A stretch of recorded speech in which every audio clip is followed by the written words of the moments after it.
예수께서 베드로의 집에 들어가사 그의 장모가 열병으로 앓아 누운 것을 보시고 그의 손을 만지시리 열병이 떠나갔고 여인이 일어나서 예수께 수종들더라. 저물매 사람들이 귀신 들린 자를 많이 데리고 예수께 오거늘 예수께서 말씀으로 귀신들을 쫓아내시고 병든 자를 다 고치시니 이는 선지자 이사야를 통하여 하신 말씀에 우리 연약한 것을 친히 담당하시고 병을 짊어지셨도다 함을 이루려 하시이더라. 아멘. 다혈질은 외향적인 체질로서 항상 유머가 많고 개방적이고 우호적이고 다정하고 그리고 상황에 대한 반응이 빨라서 처음 보는 사람과도 잘 사귀는 것을 보게 됩니다. 또한 이미 벌어진 일이나 앞으로 벌어질 일에 대한 걱정이 적고 깊은 사색이 없이 직관적으로 일에 잘 뛰어들고 목표를 수시로 바꾸어서 실패와 실수도 많은 편입니다. 그런 다혈질이 침묵과 기다림의 훈련을 통해 성급한 언행과 섣부른 결정과 저급한 유머를 잘 절제하면서 자기 관리를 한다면 위대한 인물이 될 수가 있습니다. 그런 인물이 바로 베드로입니다. 어느 날 빌립보 가이사라 지방에서 예수님이 제자들에게 물으셨습니다. 사람들이 나를 누구라 하느냐? 제자들이 말을 냈습니다. 세례 요한이나 엘리야나 예레미야나 선지자 중에 하나라고 합니다. 예수께서 또 물으셨습니다. 너희는 나를 누구라 하느냐? 그때 베드로가 감동적인 고백을 했습니다. 주는 그리스도시요 살아계신 하나님의 아들이십니다. 그러자 예수님께서 말씀을 하셨습니다. 바요나 시몬 갈대야 내가 복이 있도다. 너는 베드로 반석이다. 내가 이 반석 위에 내 교회를 세우리이다. 내가 내게 천국 열쇠를 주리라. 이 예수님의 말씀을 두고 개신교회와 가톨릭 교회 간의 논쟁을 벌였습니다. 개신교회는 베드로의 신앙 고백이란 반석 위에 교회가 세워졌다고 주장했고 가톨릭 교회는 베드로란 반석 위에 교회가 세워졌다고 주장했습니다. 그래서 개신교는 베드로를 예수님의 수제자 정도로 높였지만 가톨릭 교회는 베드로를 초대 교황으로 최대한 높였던 것을 보게 됩니다. 어느 주장이 옳을까요? 베드로를 높이는 것은 좋지만 너무 높이는 것은 베드로 자신도 원하는 일이 아닐 것입니다. 베드로전서 2장 4절 말씀을 보면 베드로가 예수님을 높이는 이런 말씀을 했습니다. 사람에게는 버림바가 되었으나 하나님께는 택하심을 입은 보배로우신 산돌이신 예수님께 나아가라. 예수님은 베드로의 신앙 고백을 칭찬하시면서 그를 반석이라고 하셨지만 베드로는 거꾸로 예수님을 산돌이라고 하면서 예수께 나아가라고 했던 것을 보게 됩니다. 다혈질이던 갈대 베드로가 산돌이신 예수님을 만나서 반석으로 변화되었습니다. 그러한 베드로의 변화의 복을 받아서 교회에서 반석과도 같은 성도가 될 수 있기를 바랍니다. 내가 변하면 세상도 변합니다. 어떻게 베드로가 복된 존재가 되었을까요? 그의 탁월한 신앙 고백 외에 베드로에게는 복받을 만한 요소가 많았던 것을 보게 됩니다. 베드로처럼 복받으면 어떻게 해야 할까요? 오늘 우리가 읽은 본문 말씀을 중심으로 해서 베드로처럼 복받는 길 3가지 원리 같이 한번 생각해 보기를 원합니다. 첫 번째는 믿음의 가정을 만드십시오. 오늘 우리가 읽은 본문 14절, 15절 말씀에는 예수님이 베드로의 집에 들어가 열병으로 앓아놓은 그의 장모를 보시고 그 손을 만지자 열병이 떠나가고 그 장모가 일어나 예수님께 시종을 들었다는 말씀이 나옵니다. 이 말씀을 보면 베드로는 아내와 장모와 함께 가족 모두가 예수님을 신실하게 따랐던 것으로 추정이 됩니다. 고린도전서 9장 5절 말씀을 보면 이런 말씀이 있습니다. 우리가 다른 사도들과 주의 형제들과 게바와 같이 믿음에 자매된 아내를 데리고 다닐 권리가 없겠느냐. 베드로는 종종 자신의 아내를 선교 여행에 데리고 다녔다는 뜻입니다. 그처럼 베드로 부부는 하나 되어서 헌신했던 부부였습니다. 마가복음을 보면 베드로는 동생 안드레와도 함께 기거를 했었습니다. 결국 베드로는 아내, 장모, 동생 등 가족 모두가 예수님을 신실하게 따랐던 것을 보게 되는데요. 그 사실은 나의 믿음이 가족들에게 인정받는 믿음이 되고 더 나아가서 가족들을 모두 예수께 이끄는 믿음이 되어야 함을 도전하고 있습니다. 가톨릭 교회에서 초대 교황으로 여기는 베드로가 결혼해서 가족 전체가 하나님께 헌신했던 것을 보면 가톨릭 교회의 성직자의 결혼 금지 교리는 바람직하지 않은 것을 보게 됩니다. 가정이 믿음으로 하나 되면 유익이 많습니다. 가족을 사랑하기에 기도도 절실해집니다. 믿는 부모가 자녀를 키울 때 얼마나 기도를 많이 합니까? 부모와 자녀가 서로 사랑하고 기도하면 인생길을 헤쳐갈 큰 힘을 얻게 됐고 이러한 깨달음이 생기게 됩니다. 내가 자녀를 사랑깊게 사랑하지 못했구나. 내가 부모님을 사랑깊게 섬기지 못했구나. 그러한 깨달음을 통해서 상처가 물고 신뢰가 회복되고 사랑을 되찾게 됩니다. 가족은 나를 돌아보게 하는 핵심적인 존재입니다. 나를 돌아보고 남을 배려해야 가족이 하나 될 수 있습니다. 어느 날 우직한 소의 모습에 사랑에 빠진 사자가 소를 대접하겠다고 힘써 좋은 고기를 마련해서 대접을 했습니다. 그때 소는 고기 대접을 받을수록 불편하게 여겼습니다. 그 모습을 보고 사자가 영문을 몰라서 낙심했습니다. 다음날 소는 낙심한 사자를 대접하겠다고 힘써 좋은 풀을 마련해서 대접을 했습니다. 그때 사자는 좋은 풀 대접을 받을수록 불편하게 여겼습니다. 그 모습을 보고 소도 영문을 몰라서 낙심했습니다. 무엇이 문제입니까? 서로가 서로를 힘써 섬겨주긴 했지만 상대의 방식이 아닌 자신의 방식으로 섬겨준 것이 문제였습니다. 가끔 보면 사고방식과 행동방식의 차이로 인해서 불필요한 오해와 갈등이 종종 생깁니다. 그런 상황을 이해하고 가족이나 지혜를 대할 때는 자신의 방식보다 상대의 방식을 살피면서 섬기는 감수성을 가지십시오. 그런 감수성을 갖추고 행복한 가정을 지향할 때 사람은 사람답게 되고 성도는 성도답게 됩니다. 사실상 가족을 위하면서 얼마나 믿음이 성숙해집니까? 가족을 위해서 기도하면은 나의 조급함과 경솔함을 돌아보게 되고 가족의 소중함을 깨닫게 됩니다. 가족이 없었다면 삶이 많이 외로웠을 것입니다. 그 사실을 깨닫고 복된 가정을 이루기에 힘쓰고 더 나아가서 교우도 가족처럼 여기십시오. 믿음과 열린 마음을 가지면 때로는 교우가 가족보다 더 친밀해집니다.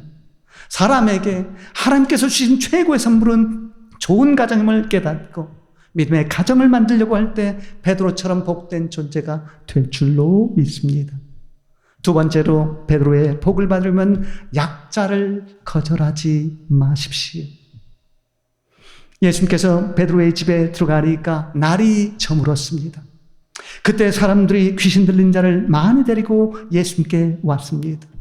오늘 우리가 읽은 본문 16절 말씀 보면 예수님은 그들을 귀찮게 여기지 않고 말씀으로 귀신들을 쫓아내시고 병든 자를 다 고치셨습니다. 그런데 집주인이던 베드로도 자신의 집에 사람들이 귀신 들린 자와 병자들을 데리고 오는 것을 거절하지 않았던 것을 보게 됩니다. 베드로는 열린 마음을 가지고 자신의 가정도 열면서 영혼을 거절하지 않았고 특히 병자들과 사회적인 약자도 거절하지 않았습니다. 그처럼 사회적인 약자를 거절하지 않는 선교 마인드를 가지십시오. 예수님의 성육신은 선교 마인드를 강력하게 도전합니다. 예수님의 탄생도 감동적이지만 예수님의 탄생에 깃든 의미도 감동적입니다. 하나님께서는 내가 하나님을 찾기 전에 먼저 나를 찾아오셨습니다. 사랑이 많은 부모는 약하거나 아프거나 외로운 자녀를 더 찾습니다. 하나님께서는 더욱 그렇습니다. 그렇기 때문에 약하다고 그것이 좌절하지 말아야 할 이유가 되는 것입니다. 왜 예수님께서 성육신 하셨습니까? 하나님께서 나와 함께 하심을 더욱 생생하게 느끼게 해 주시기 위해서입니다. 하나님은 어두운 속을 헤매는 나를 찾으시려고 성육신의 수고를 감수하셨습니다. 가끔 저는 물에 빠진 자녀를 위해서 물로 뛰어들거나 불길에 쌓인 자녀를 위해서 불로 뛰어들 수 있을까 하는 상상을 종종 합니다.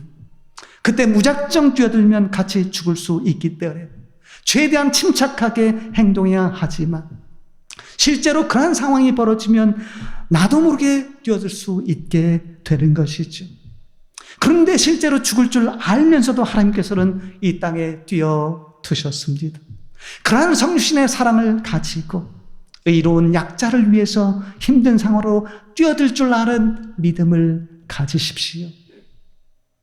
예수님은 모태로부터 탄생 과정을 생략하고 성인으로 오실 수도 있었지만 인간 아기 예수로 오셨습니다. 연약한 그 아기의 순간에 만약 사람의 보호하는 손길이 없었다면 예수님의 성육신의 목적은 이루어지지 못했을 것입니다. 그처럼 예수님이 아기로 태어나신 것도 약자를 사랑의 손길로 돌보라는 메시지가 깃들어 있는 것을 보게 됩니다.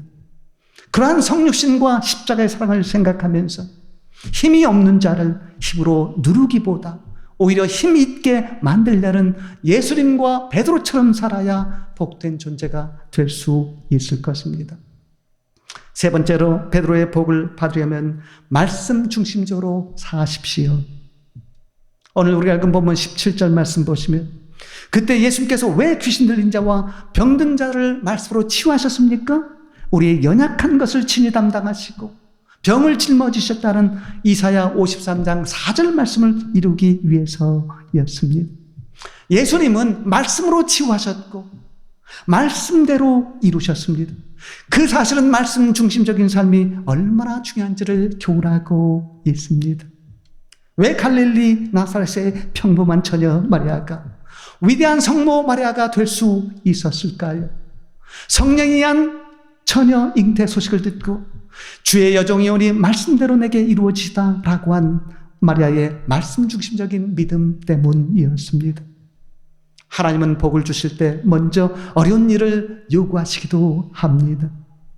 그러면 그 일이 하나님의 섭리로 이루어졌다고 생각해도 당황이 됩니다. 그때 나를 통해서 하나님의 뜻을 이루려는 거룩한 모험에 나서라고 말씀대로 이루어지기를 바랍니다. 말씀대로 살길 원합니다 라고 고백하면 내게도 하나님의 특별한 은혜가 주어지면서 낮아지는 길이 높아지는 길이 되고 자존심에 상처를 준 일도 자부심을 주는 일로 변하게 될 것입니다. 어떤 사람은 성경이 귀신을 쫓아내는 힘과 평안을 준다고 성경을 안고 자거나 심지어는 머리에 베고 잡니다. 그런 태도가 지나치면 물신주의에 빠지게 됩니다. 어떤 사람은 성경 통독을 하다가 치유를 경험했다고 합니다.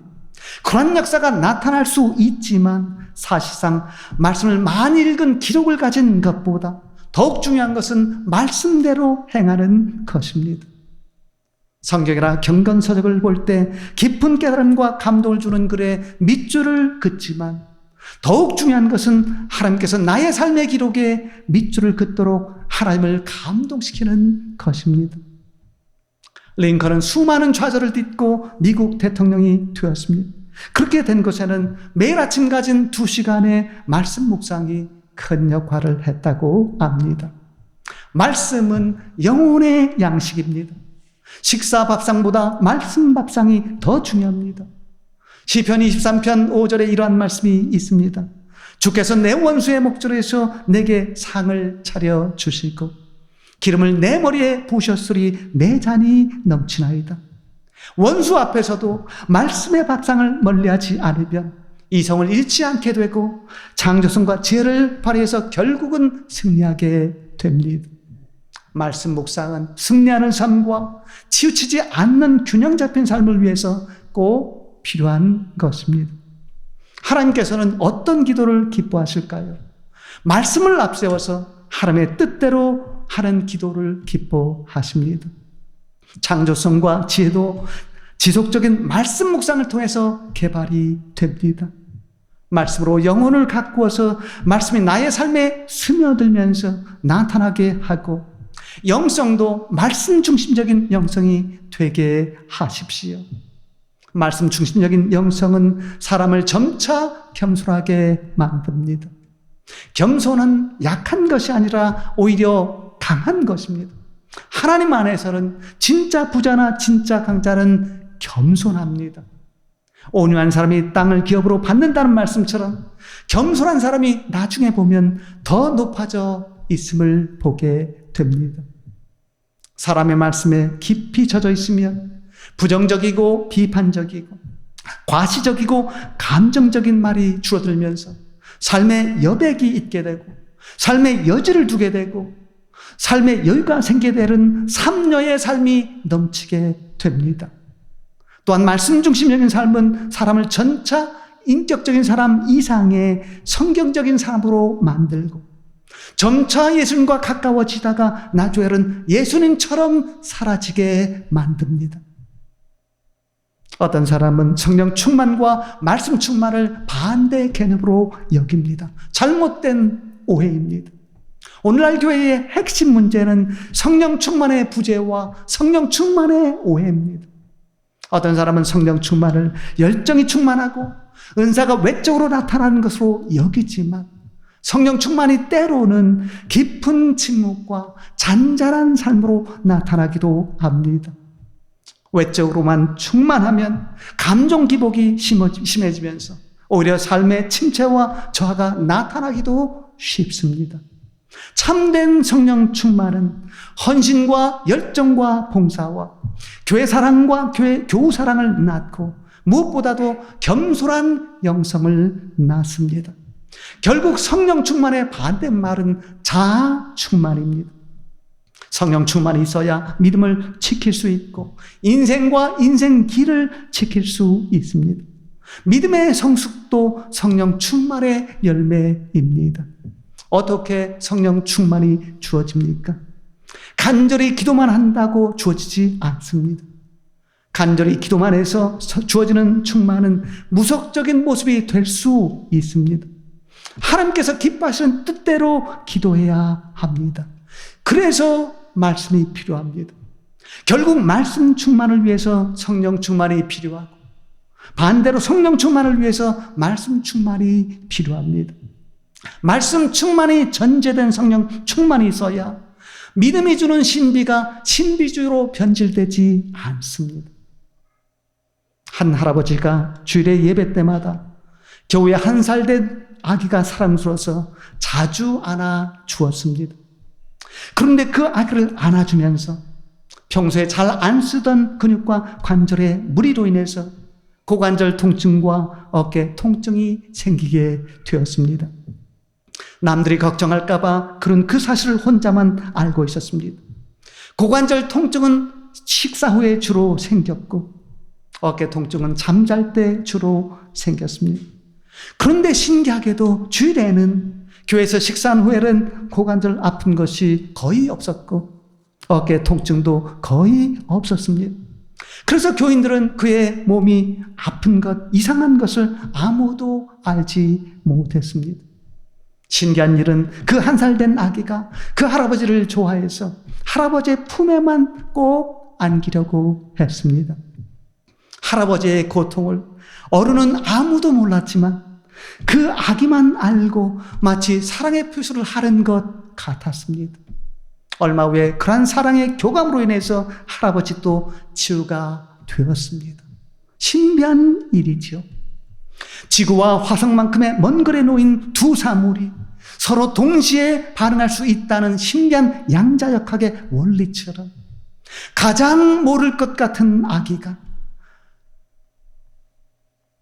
지식이 아닌 느낌으로 가장 많이 알게 되는 영적인 신비한 양자역학의 원리가 일상 중에도 수시로 일어날 수 있습니다. 신기한 기적은 이단 교주가 내려준 것이 아니라 일상 중에도 얼마든지 발견이 될 수 있습니다. 그러한 발견 능력이 언제 생깁니까? 성령 충만과 말씀 충만이 겸비되어서 영안이 열려 있을 때입니다. 참된 기적을 원하거나 말에 능력이 있기를 원하면 말씀을 가까이 하십시오. 또한 거룩한 큰손이 되어서 영혼 구원과 영혼 변화를 위한 선교를 멋지게 감당하려면 역시 말씀을 가까이 하십시오. 늘 말씀 중심적인 삶을 통해서 베드로처럼 크게 쓰임받는 복된 인물 성도가 다 될 수 있기를 진심으로 축원을 드립니다. 기도하겠습니다. 거룩하신 하나님 아버지 감사합니다. 오늘도 베드로가 복된 존재가 되려면 어떻게 해야 되는지 다시 한번 말씀으로 깨우쳐 주셨사오니 감사합니다. 오늘도 주신 말씀처럼 믿음의 가정을 만들기에 힘쓰고 약자를 거절하지 않으면서 말씀 중심적으로 살고 말씀을 늘 가까이 함으로써 성령 충만과 말씀 충만이 겸비된 신비한 영안이 열린 삶을 살아가오는 저희들 되게 하여 주옵소서. 오늘도 변함없이 저희 교회를 위해서 간절히 기도합니다. 저희 교회에 베드로와 같이 우직하고 충성스러운 인물 성도들이 많이 일어나고 배출되게 하시며 자신이 추구하는 분야에서 발군의 영역과 실력과 노력으로 성공을 이루고 그 성공을 마지막 때에 영혼 구원과 영혼 변화를 위한 도구로 멋지게 상활한 저희 교회 저희 성도들 되게 하여 주옵소서. 이루어 주신 줄 믿고 감사하며 예수님 이름으로 기도드리옵나이다. 아멘.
오직 예수